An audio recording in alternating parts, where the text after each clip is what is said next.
નમસ્કાર. ચાલો આજે પીટીઈ પરીક્ષાના એક એવા વિભાગને સમજીએ જે દેખાવમાં સૌથી સહેલો છે પણ ઘણાને ગૂંચવી નાખે છે. હા, આપણે વાત કરી રહ્યા છીએ આન્સર શોર્ટ ક્વેશ્ચન એટલે કે એએસક્યુ વિભાગની. ચાલો આને એકદમ સરળ બનાવી દઈએ.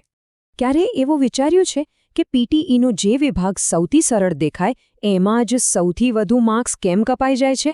વિચારો, એક એવો વિભાગ જ્યાં માત્ર એક સાચો શબ્દ બોલવાથી પૂરેપૂરા માર્ક્સ મળી શકે છે, છતાં મોટાભાગના વિદ્યાર્થીઓ ત્યાં જ ભૂલો કરી બેસે છે. ચાલો આજે આ રહસ્ય પરથી પડદો ઉઠાવીએ. અને આ જ તો ખરી સમસ્યા છે. આટલા સરળ લાગતા વિભાગમાં માર્ક્સ ગુમાવવાથી ઓવરઓલ સ્કોર પર સીધી અસર પડે છે. પણ ચિંતા ન કરો. આજે આપણે એ પાક્કું કરીશું કે આ ભૂલ ફરીથી ન થાય અને દરેક માર્ક્સ આપણા ખિસ્સામાં હોય. તો ચાલો શરૂઆત કરીએ.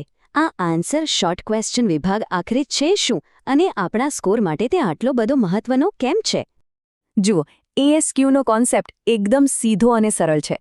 એક સામાન્ય જ્ઞાનનો પ્રશ્ન સાંભળવાનો અને તેનો એકદમ ટૂંકો અને સીધો જવાબ આપવાનો. મોટાભાગના કેસમાં તો જવાબ ફક્ત એક જ શબ્દ હોય છે, બસ આટલું જ. પણ આ વિભાગ ફક્ત સાંભળવાની શક્તિ નથી ચકાસતો. આમાં તો કેટલી ચોકસાઈથી સાંભળવામાં આવે છે, શબ્દભંડોળ કેવું છે, સામાન્ય જ્ઞાન કેટલું છે અને સૌથી અગત્યનું કેટલી ઝડપથી જવાબ આપી શકાય છે એ બધું જ ટેસ્ટ થાય છે. કારણ કે જવાબ આપવા માટે માત્ર 3 થી 9 સેકન્ડનો જ સમય મળે છે. તો પછી આ વિભાગમાં સફળતાની ચાવી શું છે? ચાલો એકદમ સરળ 4 સ્ટેપની એક એવી સ્ટ્રેટેજી જોઈએ જે પૂરેપૂરા માર્ક્સ મેળવવામાં મદદ કરશે. તો આ રહ્યો જીતનો ફોર્મ્યુલા. સ્ટેપ 1, એકદમ ધ્યાનથી સાંભળો. યાદ રાખજો, સવાલ ફક્ત એક જ વાર સંભળાશે. સ્ટેપ 2, મુખ્ય શબ્દો પકડો. શું, ક્યાં, કોણ જેવા શબ્દો જવાબ સુધી પહોંચાડશે. સ્ટેપ 3, બહુ વિચારવાનું નથી, એકદમ સિમ્પલ વિચારો. જવાબ મોટાભાગે સાવ સામાન્ય જ હોય છે. અને છેલ્લું, સ્ટેપ 4, સ્પષ્ટ બોલો. ઉચ્ચાર એકદમ સાફ હોવો જોઈએ. સારું, તો હવે થિયરી બહુ થઈ. ચલો આ મેથડને પ્રેક્ટિસમાં મૂકીએ. એક નાનકડો ફાસ્ટ પ્રેક્ટિસ રાઉન્ડ કરીએ જેથી પરીક્ષા જેવો જ અનુભવ મળે. તૈયાર છો? ચલો ત્યારે. પહેલો સવાલ આવે છે, મધમાખીઓ શું બનાવે છે? અને સાચો જવાબ છે મધ. જોયું? કેટલું સરળ. ચાલો બીજો સવાલ, માછલીઓ ક્યાં રહે છે? વિચારો. જો મનમાં પાણી જવાબ આવ્યો હોય તો તમે એકદમ સાચા છો.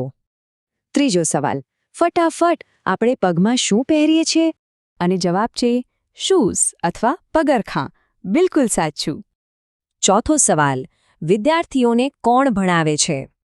અને સાચો જવાબ છે શિક્ષક. અને આપણો છેલ્લો પ્રેક્ટિસ સવાલ, બ્લેકબોર્ડ પર લખવા માટે શેનો ઉપયોગ થાય છે? અને જવાબ છે ચોક. જુઓ, દરેક જવાબ ફક્ત એક જ શબ્દનો હતો. આટલું જ સિમ્પલ છે. આ તો એકદમ બેઝિક ઉદાહરણો હતા, પણ પ્રિન્સિપલ હંમેશા આ જ રહેશે. સારું, હવે સામાન્ય ભૂલો પર એક નજર કરીએ, જે સારામાં સારા વિદ્યાર્થીઓ પણ કરી બેસે છે અને જેના કારણે માર્ક્સ કપાય છે. આ ભૂલોથી કેવી રીતે બચવું એ સમજવું ખૂબ જ જરૂરી છે. આ છે સૌથી મોટી અને સૌથી કોમન ભૂલ, આખા વાક્યમાં જવાબ આપવો. દાખલા તરીકે, જો સવાલ હોય કે કાગળ કાપવા શું વપરાય, તો આપણે કાગળ કાપવા કાતર વાપરીએ છીએ એ ખોટો જવાબ છે. સાચો જવાબ છે માત્ર એક શબ્દ, કાતર. આ નિયમ હંમેશા યાદ રાખવો. બીજી ભૂલોમાં મોડું કરવું, એટલે કે 3 થી 9 સેકન્ડમાં જવાબ ના આપવો, અસ્પષ્ટ બોલવું અને સાવ સહેલા સવાલ પર વધુ પડતું વિચારીને તેને અઘરું બનાવી દેવું, તે બધું શામેલ છે. બસ શાંત રહીને સરળતાથી જવાબ આપવાનો છે. ખૂબ સરસ. ચાલો હવે કેટલીક પ્રો ટિપ્સ અને એક ઝડપી રીકેપ પર જઈએ, જેથી આખી સ્ટ્રેટેજી મગજમાં બરાબર ફિટ થઈ જાય અને આપણે પૂરા માર્ક્સ મેળવી શકીએ.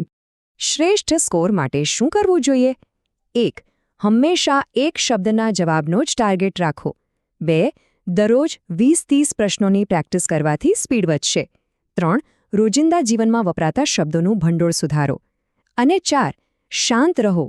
ઝડપ અને ચોકસાઈ વચ્ચેનું બેલેન્સ જ સફળતા અપાવશે.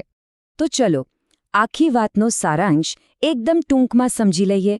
એક સરળ સવાલ સાંભળવાનો છે, એક ટૂંકો એક શબ્દનો જવાબ આપવાનો છે, આખું વાક્ય ક્યારેય નથી બોલવાનું, સ્પષ્ટ બોલવાનું છે અને ઝડપથી જવાબ આપવાનો છે.